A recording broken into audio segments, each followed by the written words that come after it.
Vimy, 34. Senior Director of Culture and People at a mid-sized tech firm in Seattle. Master's in Sociology, minor in Communications. Make roughly $180K a year.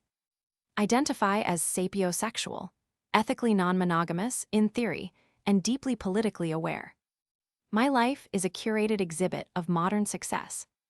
Peloton stats in the top 10%. Instagram feed is a perfect mix of activism, wine nights, and aesthetic travel shots. Read 3 books a week, mostly audiobooks at 2x speed while commuting, but it counts. Believe entirely that I am the main character of this reality. Everyone else is just an NPC, needing a firmware update. Be husband Mark, 36. Civil engineer. Makes decent money, maybe $110K, but has zero ambition to climb the ladder. I like calculations, not management, he says. Simple creature. Comes home, goes to the gym, eats the meal prep I dictate for his health, plays video games or reads history books. The definition of the unmovable object. Stoic to a fault. Doesn't engage in debates when I bring up the patriarchal undertones of the dinner menu. Just nods and says, chicken is fine. It infuriates me. His silence isn't wisdom to me, it's emptiness. It's lack of the work. He is the patriarchy embodied in a beige cardigan. But he's useful. Fixes the car, pays the mortgage, kills the spiders. A utility appliance with a pulse. The situation. We've been married 6 years. No kids yet. I've told him I'm not ready, and that the world is too burning to bring a child into. He nodded, didn't argue. Just kept putting money into a savings account he calls future fund. I assumed he accepted my superior moral stance. Enter the spark. New hire at work. Elia's 26. UX designer. Tattoos, passionate about disrupting systems, looks at me like I'm a goddess. We have intellectual lunches. He validates my theories. He laughs at my jokes about Mark being a boomer in a millennial body. The chemistry is electric. I feel alive for the first time in years. Mark feels like dead weight. A relic of a past life where I just wanted security. Now I want *actualization. The plan. I can't cheat. Cheating is for low IQ trash. I am an enlightened modern woman. I need to open the marriage. It's the ethical thing to do. It deconstructs the ownership model of traditional monogamy. I spend 2 weeks reading polytheory. Prepare a mental PowerPoint. Key points: autonomy, compersion, meeting needs the other can't fill. I am absolutely certain Mark will fold. He never fights. He'll be scared to lose me. He'll agree to anything to keep his comfortable life. The pitch. Friday night. I open a bottle of expensive red. Sit him down. Mark, I feel we've stagnated. I feel our growth is being stunted by archaic societal expectations. I talk for 20 minutes. Use words like emotional landscape and sexual fluidity. Explain that I need to explore connections with others to be a better wife to him. I frame it as a gift to him. You can explore too, Mark. I want you to be free. I know he won't. He's too awkward, too tired, too boring. This is a one-way street, paved with gold for me. The reaction. Mark listens. Doesn't interrupt. Face is a mask of stone. Sips his water. Silence stretches for a full minute. I start to get nervous, ready to launch my "don't be insecure" defense. Finally, he speaks. So, you want to sleep with other men? No emotion, just a statement. It's not just about sex, Mark. It's about emotional connection and... He holds up a hand. Okay. I blink. Okay. If that's what you require to be happy, Anon, we can open the marriage. I feel a rush of triumph. God, I'm good. I talked him into cucking himself, and he thinks he's being supportive. But, he adds, we need ground rules, in writing. Of course, I beam. I love communication. He pulls out a notepad. 1, protection always. 2, no bringing them to the house. 3 separate finances, starting immediately. 4 STD tests monthly. I laugh at number 3. Mark, isn't that a bit dramatic? We're married. If we are living as single people sexually, we should operate as single people financially. It keeps things clean. I agree. I make more money anyway. This benefits me. I sign his little paper. I feel like I've just won the lottery. Phase 1, the bubble. The first 3 months are euphoria. Elias and I are going at it like rabbits in his loft apartment. I feel 22 again. I come home late, glowing. Mark is usually asleep or reading. I tell him vague details to make him jealous. Had such an stimulating conversation tonight. He doesn't look up from his book on Roman concrete. Good, did you lock the front door? I feel a twinge of annoyance. Why isn't he crying? Why isn't he begging me to come back to him? Whatever. He's probably repressing it. Typical toxic masculinity. Bottling it up until he has a heart attack. Not my problem. I start spending my extra money on weekend trips with Elias. Mark sticks to the agreement. He moves his paycheck to a separate account. He transfers his share of bills to the joint account. Not a penny more. I notice he's buying new clothes. Better fitting shirts. He got a haircut, a fade, looks decent. I ask him if he's seeing anyone. He shrugs. I'm focusing on myself right now. Good for you, honey, I say condescendingly. Maybe you should download Tinder. I can help you with your profile. God knows you need the help. He looks me dead in the eye. I'm fine, Anon, don't worry about me. 6 months in. The shine wears off Elias. He's broke. He's actually kind of whiny. Wants me to pay for everything. You make the director money, babe. Fight the capitalism by sharing the wealth. It was cute at first, now it's annoying.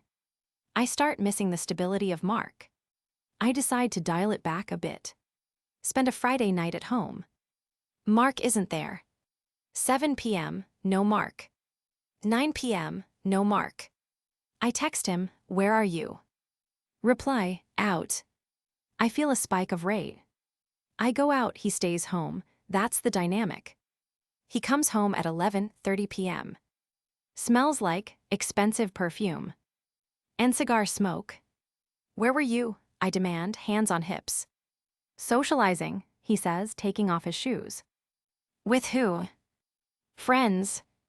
What friends? You don't have friends. I made some. He walks past me to the shower. He's humming. I see his back muscles ripple as he takes off his shirt.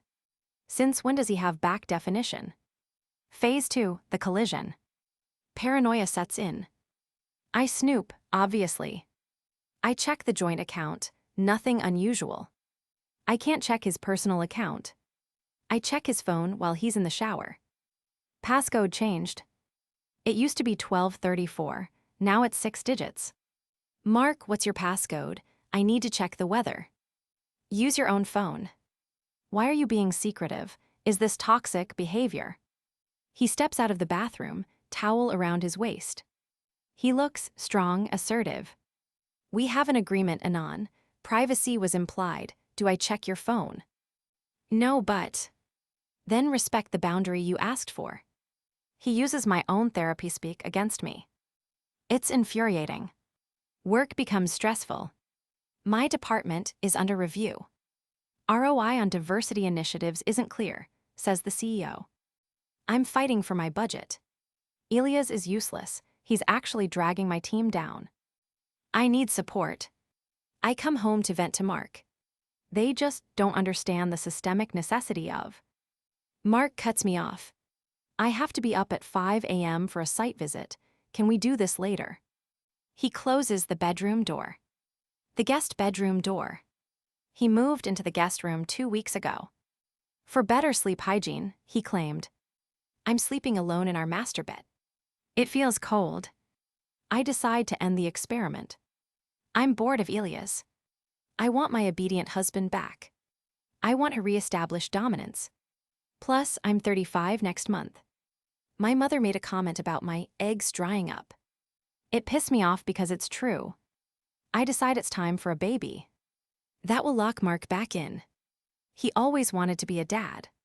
It's the ultimate leash. The dinner. I cook his favorite meal, lasagna. It's burnt a little, but the effort counts. He eats it politely. Mark, I've been thinking. Yeah. I think I've learned what I needed to learn. I'm ready to close the marriage. He puts his fork down. You are. Yes, I miss us, and I think I'm ready to start a family. I smile the smile that used to melt him. I threw away my birth control today. Mark wipes his mouth with a napkin, places it on the table, looks at me with an expression I've never seen. It's not love, it's not anger. It's pity. Anon, I don't think that's a good idea. Why, you want kids? I do, just not with you. The world stops spinning. My ears ring. Excuse me. I filed for divorce this morning. You'll get the papers tomorrow. I laugh. It's a hysterical, high-pitched sound. Divorce because of the open marriage. It was my idea, I'm closing it. It's not about the open marriage, Anon. That was just the exit ramp. He stands up. I've been unhappy for years. You don't respect me. You don't like me. You like the utility I provide. That is gaslighting, I scream. I have empowered us. You empowered yourself, I just waited. You can't leave me. I make the money, I own this house. Actually, he speaks calmly, we bought this house before the market boom. It's a marital asset. We split it 50-50 or we sell it. I have the best lawyers in the city. I know, I hired the one your firm fired last year. He hates you. Phase 3, the collapse. The meltdown. I scream, I throw a wine glass, it shatters. You have someone else, that's it, isn't it, you cheater. We have an open marriage, Anon. Remember, paragraph 2, I'm allowed to see people. Who is she? Her name is Sarah, she's 24, she's a barista. I cackle. A barista, you're leaving a director for a coffee pourer. She's kind, she listens. She doesn't lecture me on my privilege when I'm tired, and she wants to be a mother. She wants your money. I don't have much money, remember. You remind me constantly. I will destroy you, I hiss. I will tell everyone you were abusive. The receipt. Mark reaches into his bag. Pulls out a folder. I wouldn't do that. Why, scared? I've been recording our conversations for 6 months. Washington is a two-party consent state, but not in your own home if there is a reasonable expectation of privacy, which you waived when you brought Elias over 3 times. My blood freezes. I never brought him here. Ring doorbell logs, bedroom audio. I have you calling me a pathetic beta to your lover. I have you admitting to using company funds for your trips with him. That's illegal. Maybe, but if you try to claim abuse, I release the tapes to your HR department. How will the culture director look when she's exposed for embezzlement and spousal emotional abuse? The realization hits. The unmovable object didn't move. He entrenched. He built a fortress while I was out frolicking in the field. He wasn't stupid. He was patient. The aftermath. The divorce is fast. He gives me the house, but takes half the equity in cash. I have to refinance at 7% interest. My mortgage payments double. I'm house poor immediately. He moves out the next weekend. Takes his books, his clothes, his tools. Leaves the furniture I picked out. Leaves the art I chose. Leaves the empty space. 6 months later, I'm sitting in my curated living room. It's Friday night. Elias ghosted me the moment the free dinners stopped. I'm on Tinder. The matches are dismal. Men my age want 25-year-olds. Men in their 20s want sugar mamas. I go on a date with a 40-year-old project manager. He talks about his ex-wife for an hour. He splits the bill. I go home and cry into my $80 pillow. I stalk Mark on social media. He never posted before. Now he has an account. Profile picture, him and Sarah hiking. He looks fit, tan, smiling. She's plain, no makeup, wearing a sundress. looking at him like he hung the moon. A post from last week. Excited for the next chapter. Picture of an ultrasound. The receipt comes due. I check my fertility app. Low chance of conception. I check my bank account. Drain from the buyout. I check my work email. Performance improvement plan.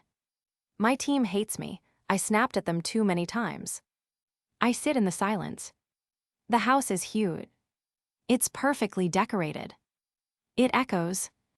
I realize the patriarchy I fought wasn't a Kate. It was the foundation of the house I lived in. And I took a sledgehammer to the support beams because I didn't like the wallpaper. The plot twist, recontextualization. I remember a moment from years ago. Mark asked me to sign a postnup when I got my first big promotion. I thought it was him being insecure about my success. I signed it laughing, thinking I was protecting my assets from him. I pull the document out of the safe. Read the fine print.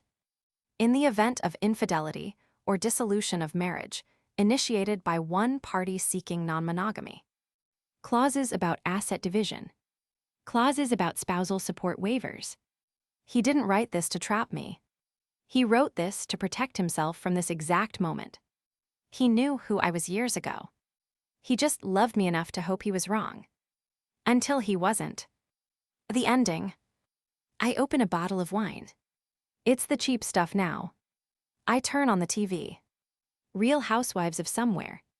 Women screaming at each other about respect. I see myself in them. Shrill, painted, empty. My phone buzzes. A text from my mother. Did you see Mark is having a boy? So happy for him. I throw the phone against the wall. It cracks. Just like everything else. B. May. 35. Senior Director, Probationary. Cat mom of 2. Feminist icon to my 300 Twitter followers. Alone. I won the argument. I deconstructed the social norms. I smashed the glass ceiling. And now I'm standing on the roof. And it's cold. And there's no way down. The bill is paid. No refunds.